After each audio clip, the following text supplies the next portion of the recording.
Welcome to the Banker Lamp. Please enjoy the video. In this video, I will explain how to connect PayPal to your website. First, ensure you have a PayPal business account, which is essential for accepting payments. Next, navigate to your PayPal developer dashboard.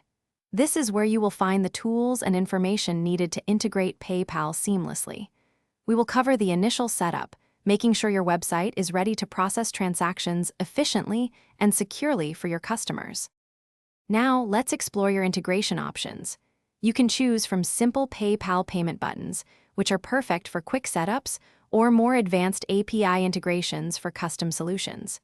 Many website platforms also offer third-party plugins that streamline the process. Consider your technical comfort level and the specific needs of your site. For instance, a small shop might prefer buttons, while a larger e-commerce platform might opt for API control.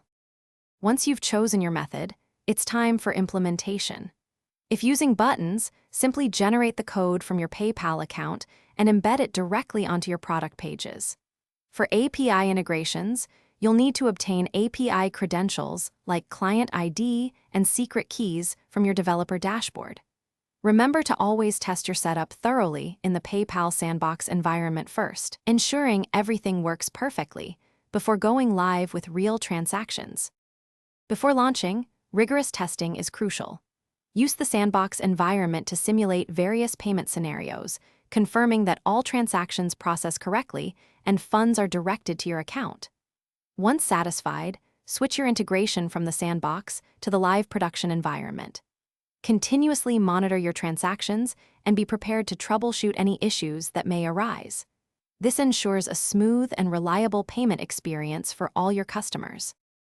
Thanks for watching. If this was helpful, leave a like and consider subscribing. See you next time.